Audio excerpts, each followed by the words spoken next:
Le législateur s'est intéressé aux données génétiques au fur et à mesure, évidemment, des progrès médicaux. Les premiers questionnements ont eu lieu à propos des diagnostics prénataux. Et là, le législateur a donc prévu que les diagnostics prénataux ne pouvaient être mis en œuvre qu'à partir du moment où il y avait une susceptibilité à une affection grave une affection grave incurable. Et donc, ce qui est lié à ces diagnostics prénataux, c'est-à-dire l'interruption médicale de grossesse, ne peut être mise en œuvre que dans ce cadre étroit, une affection incurable d'une particulière gravité. Maintenant, les interrogations actuelles portent plutôt sur la médecine prédictive. Alors, la médecine prédictive, elle a une double entrée aujourd'hui dans le droit. Il y a ces fameux tests génétiques qui sont proposés en libre accès dans les autres pays, ailleurs qu'en France.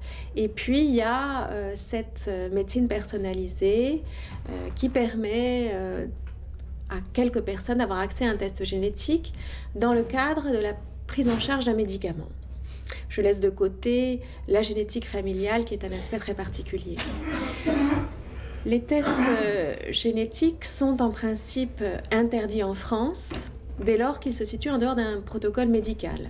C'est-à-dire qu'on est un délinquant si on va rechercher sur Internet un test génétique et il y a une amende assez forte qui est prévue et même 1 an d'emprisonnement.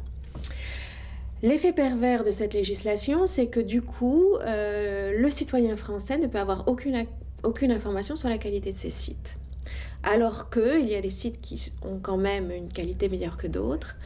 Et l'agence de la biomédecine, à mon sens, aurait une mission dans cette finalité-là, c'est-à-dire informer le citoyen.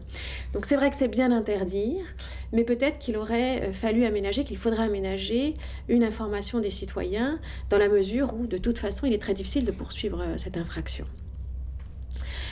Quant aux tests génétiques qui accompagnent la médecine personnalisée, actuellement, ils sont très peu réglementés puisque c'est justement la génétique familiale, celle qui a trait à une maladie monogénique, qui donc se transmet de génération en génération, qui est très présente en droit, qui fait l'encadrement principal.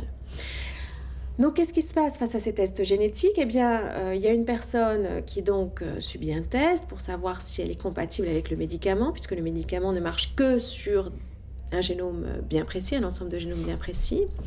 Et dans la mesure où on lui a fait l'analyse de son génome, il y a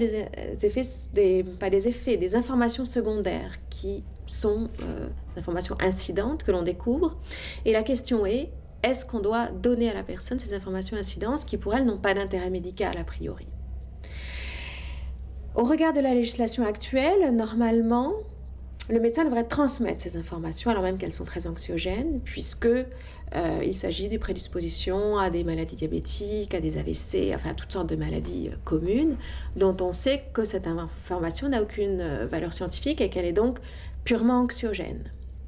Donc, à mon sens, il faudrait mettre en œuvre une législation afin de cantonner cette information aux informations médicalement pertinentes. D'autre part, lorsqu'on s'interroge sur les données génétiques, il faut avoir aussi une vision plus globale, c'est-à-dire dépasser la responsabilité individuelle pour vraiment interroger la responsabilité collective. C'est-à-dire, si l'on permet à tout à chacun d'avoir accès à ces tests génétiques, qui permet donc de définir son profil en termes de susceptibilité à certaines maladies, est-ce qu'à terme, cela ne veut pas dire que justement, la responsabilité collective se dégagera au profit de la responsabilité individuelle? C'est-à-dire, si vous avez tout à fait la possibilité de savoir que vous êtes prédisposé au diabète et que vous n'adoptez pas le comportement en ce sens, c'est-à-dire que vous ne réduisez pas votre quantité de sucre, par exemple, est-ce qu'à terme, l'assurance maladie ne pourra pas vous dire, eh bien, écoutez, vous avez décidé, c'était votre choix de ne pas adapter votre comportement à votre prédisposition, mais du coup, on va vous prendre en charge qu'à titre de 70% ou de 80% de votre maladie. C'est-à-dire, on va faire responsabilité collective, certes, mais mélangée avec un petit peu de responsabilité individuelle. Donc, il ne faut jamais oublier de s'interroger effectivement sur le contrôle social. Alors, heureusement, on a à notre disposition des grands principes en matière de bioéthique, principe de dignité de la personne humaine, principe de primauté de la personne humaine, qui, à mon sens, peuvent suffire à peut-être à juguler ces dérives qui pourraient naître. Mais il est toujours très important de s'interroger non seulement au niveau de sa responsabilité propre, mais au niveau des effets pervers qui pourraient être induits au niveau de la collectivité.